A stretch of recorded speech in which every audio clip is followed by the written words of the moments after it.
ఇప్పుడు రక్తపోటు అంటాం కదా సార్, రక్తపోటు అంటే ఏంటి, దీనికి గుండెకు ఎలాంటి సంబంధం ఉంది? రక్తపోటు ఆర్ హైపర్ టెన్షన్ అంటే నార్మల్గా గుండెలో రక్త సరఫరా జరుగుతుంటుంది. ప్రెషర్ లేనిదే రక్త ప్రవాహం జరగదు. సో గుండెలో ఆ రక్తనాళాల్లో కొంచెం ప్రెషర్ ఉండాలి. ఆ ప్రెషర్ ఉంటేనే బ్లడ్ ఫ్లో అవుతుంది. అది అధికంగా ఉంటే అప్పుడు అధికంగా ప్రెషర్ పెరిగినప్పుడు బ్లడ్ వెజల్స్ మీద స్ట్రెస్ పడుతుంది. ప్రతి బ్లడ్ వెజల్స్ మీద పడుతుంది. ఆ బ్లడ్ వెజల్ డ్యామేజ్ అయినప్పుడు ఆ పర్టికులర్ ఆర్గన్ మీద ఎఫెక్ట్ అయ్యే అవకాశం ఉంటుంది. సో ఆ బ్లడ్ వెజల్స్ ఎనీ ఆర్గన్ని ఎఫెక్ట్ చేయొచ్చు. బ్రెయిన్, ఐస్, హార్ట్, కిడ్నీస్, కాలు, చేతులు. సో ఏ ఆర్గన్ మీద అయినా ఆ ఆర్గన్కి అందించే బ్లడ్ వెజల్ మీద స్ట్రెస్ పడినప్పుడు ఆ బ్లడ్ వెజల్స్ డ్యామేజ్ అయితే ఆ ఆర్గన్కి బ్లడ్ సప్లై సరిగ్గా అవ్వదు, దాంతో ఉండే ప్రాబ్లం. సో ప్రెషర్ అవసరానికి తగ్గట్టు ఉండాలి, అధికంగా ఉండకూడదు. సో దానికి ప్రెషర్ మెజర్మెంట్స్ చెక్ చేయమని చెప్తాం. కామన్గా యూజ్ చేసే బీపీ మెషిన్ తోటి ఆమ్కున్న బ్లడ్ ప్రెషర్ మనం చెక్ చేసి చూస్తాం. నంబర్స్ విషయంలో చూస్తే పైన నంబర్ 130 కన్నా తక్కువ ఉండాలా, కింద నంబర్ 80 కన్నా తక్కువ ఉండాలి. ఆ లోపల మనం మెయింటైన్ చేస్తే అది సఫిషియంట్ ప్రెషర్.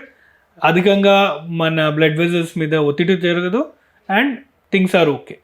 ప్రెషర్స్ ఒకవేళ 140కి మించి ఉంటే పైన నంబరు, కింద నంబర్ 90కి మించి ఉంటే ఆ బ్లడ్ వెజల్స్ మీద ఒత్తిడి పడుతుంది అండ్ లాంగ్ టర్మ్లో అదే ఒత్తిడి కంటిన్యూ అవుతే ఆ బ్లడ్ వెజల్స్ డ్యామేజ్ అయ్యి ఆ పర్టికులర్ ఆర్గన్స్కి రక్త సరఫరా జరగదు. సో అది రక్తపోటు.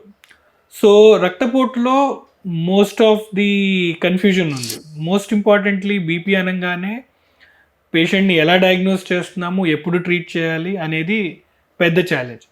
సో ఒకసారి క్లినిక్కి వచ్చాము, బీపీ చూసాము, బీపీ ఒకవేళ 150/80 ఉంది.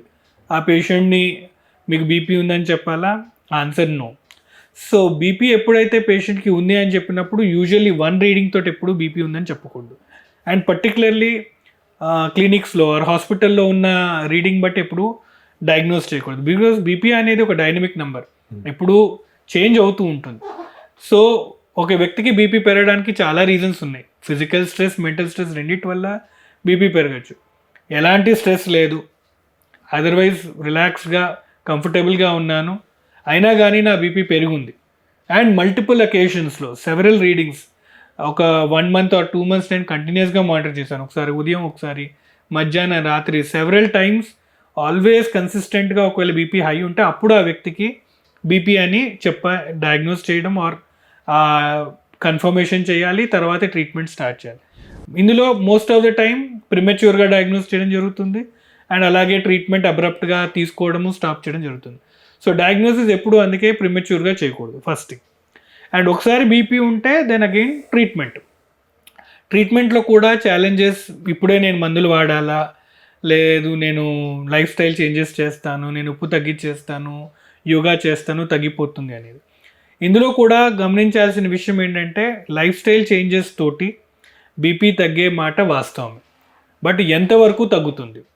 సో అన్ని మెజర్స్ మనం చూసుకున్నా, వెయిట్ తగ్గాము, సాల్ట్ తగ్గించేసాము, ఫ్రూట్స్ తిన్నాము, ఫిజికల్ యాక్టివిటీ ఇంక్రీజ్ చేస్తాము, వీటన్నిటితో సుమారుగా మీరు 10 to 20 millimeters బీపీ తగ్గించే అవకాశం ఉంది. బట్ మీ బ్లడ్ ప్రెషర్ ఒకవేళ ఆల్రెడీ 180 ఉందనుకోండి, ఇవన్నీ చేస్తే మీ బీపీ 180 నుంచి 160 వస్తుంది, which is still high. That is where you need medicines.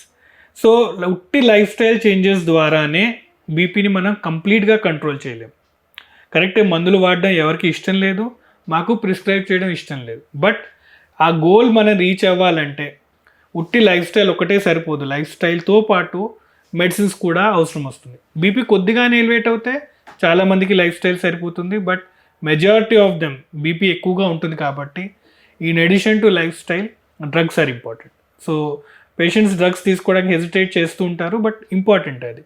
Me goal reach అవ్వాలంటే you do need help of medicines. మీరు తీసుకునే అదే మందులు, అదే నాణ్యమైన మందులు, కానీ సగం ధరకే.